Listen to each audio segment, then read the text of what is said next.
그러면 저주받은 사람은 누구냐?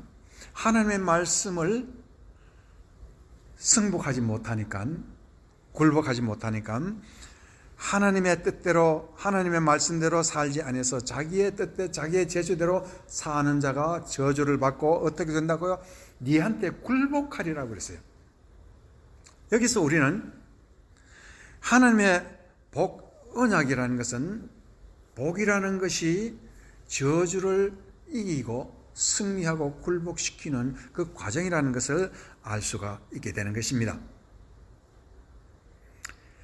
오늘 본문 말씀에서 내 말이 너희 안에 거하면 라고 할 때 이 내 말이라는 말이 무슨 그리스 말에서 번역이 됐냐면 레이마라고 말하고 있습니다. 하나님의 말씀이 세 가지로 구분이 되는데요. 레이마라는 말씀이 있고, 또 그라파스라는 성경 기록된 말씀이 있고, 세 번째는 로고스라는 말씀이 있습니다. 레이마라고 얘기하는 말씀은 하나님께서 친히, 아니면 천사를 통해서나 이렇게 하나님의 말씀을 우리가 귀로 들을 수 있는, 하나님의 말로 입으로 말씀하신 것을 귀로 들을 수 있는 말을 레이마라고 합니다. 레이마. 말씀이 성경에 기록되어 있는 그라파스라는 것도 하나님의 말씀입니다. 기록된 말씀입니다. 그것도 말씀. 세 번째 로고스라는 말씀. 예수님은 로고스라고 했는데 자기 자신을 왜 말씀이라 하셨느냐 하면은요, 로고스는 레이마와 그라파스, 기록된 말씀이 합한, 종합된 것이 로고스입니다. 예수님이 오늘 부활하신 날입니다. 자, 오늘 이제 부활에 관한 말씀을 드리고자 합니다. 예수님이 오늘 부활하셨는데, 이 부활의 뜻이 무슨 뜻이냐면, 모든 말씀이 완전히 이루어졌을 때에 하나님이 부활이라는 것을 주셨습니다. 부활이라는 것은 하나님의 말씀의 완성을 말하는 것입니다. 그 말은 레이마와 그라파스가 합한 것이 로고스고, 그 로고스가 이 땅에 와서 완성된 로고스로서 나타난 것이 부활입니다. 조금 그 말씀을 설명을 해야 되겠습니다. 고린도서 15장에 보면 3, 4절에 보면 예수 그리스도께서는 말씀대로 죽으시고 예수 그리스도는 말씀대로 부활하셨다라고 할 때, 그때 나타난 말씀이 그라파스, according to writings, scripture, words of God, 이렇게 설명을 하고 있습니다. 예수님은 말씀을 따라서 평생을 사시고 말씀을 이루려 하셨습니다. 어떤 말씀? 그라파스, 기록된 말씀. 그런데 지난주일에 우리가 천사가 하는 지시하다 할 때 그 말씀은요, 크레메세타이라고, 그때 말씀은 전부 다 귀로 들리는 말씀을 얘기하는데 그것이 레이마입니다. 오늘 본문 말씀에서 내 말이 너희 안에 거하면 라고 할 때 이 내 말이 바로 레이마라고 기록되고 있습니다. 예수님이 거의 로고스를 많이 썼는데 오늘 여기서는 레이마라는 말을 하고 있습니다. 그래서 예수님은 자기의 말씀이, 자기 자신의 말씀이지만은 자기의 말이 이루어진다, 그렇게 말을 하고 있는데, 그 말씀이 이루어진다는 것이 바로 하나님의 뜻이 이루어지고 복이 이루어지고, 복이 저주를 정복하는, 왜 복이 저주를 정복한다고 할 수 있겠습니까?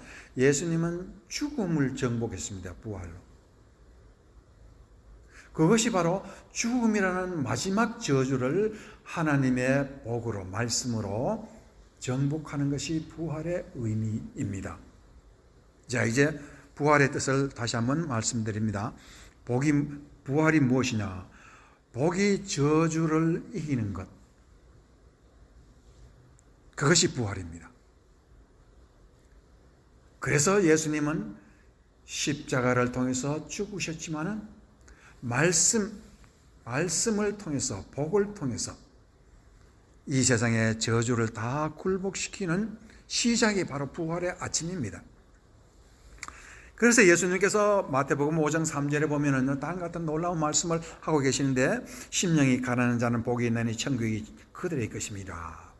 이 심령이 가난하다 하는 말은 바로 예수님이 언약적인 관점에서 복을 받는데,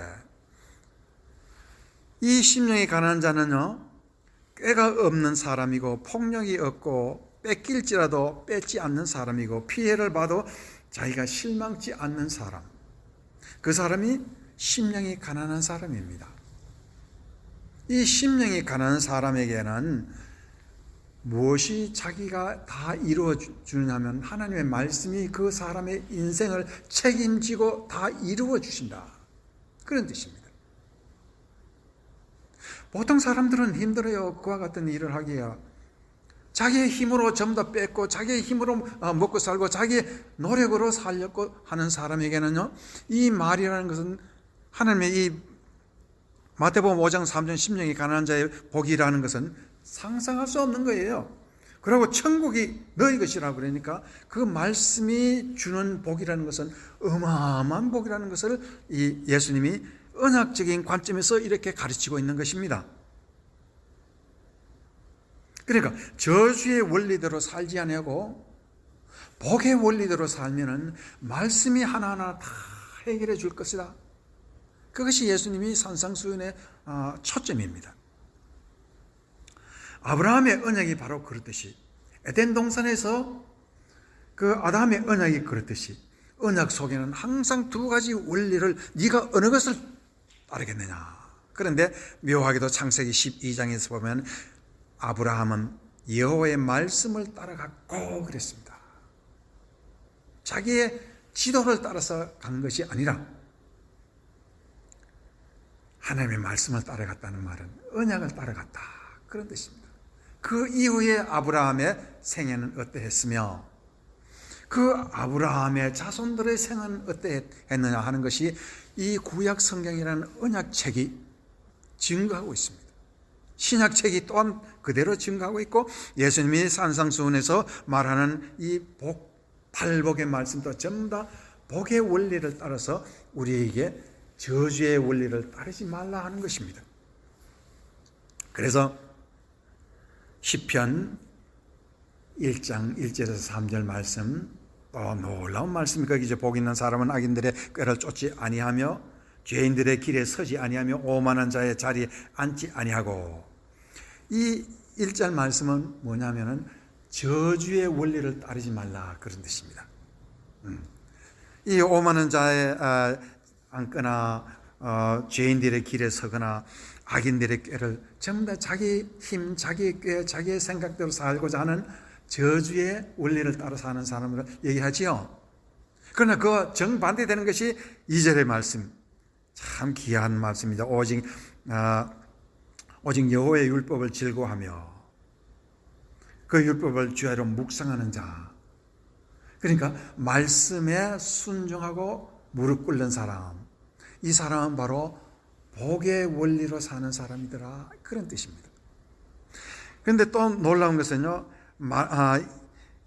이 사람들은 주야로 율법을 묵상한 이 사람은, 그는 시냇가에 심은 나무가 철을 따라 열매를 맺으며, 저 열매를 맺는다 했죠.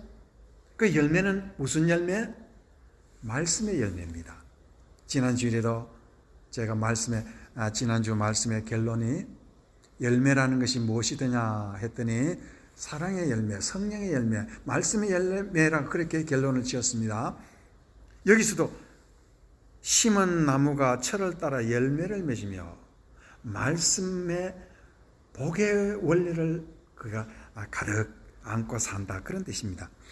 잎사귀가 마르지 아니함 같으니 그가 하는 모든 일이 형통하리라 그랬습니다.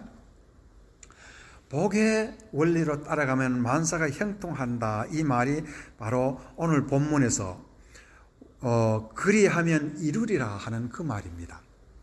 형통하다는 말과 이루리라 하는 말이 같은 뜻입니다. 누가 이루어 줍니까? 말씀이 이루어줍니다. 그 말씀이 바로 누구예요? 로고스, 예수님 되시는 그 로고스가 이루어 놓는 것입니다. 그러면 우리 인생이 어떤 삶이 되어야 되겠습니까? 로고스, 말씀이 내 인생의 열매가 되고 내 인생의 천국이 되고 말씀이 내가 살고자 하는 하나님이 주신 복의 땅에 사는 자가 되도록 하신다, 그런 뜻입니다.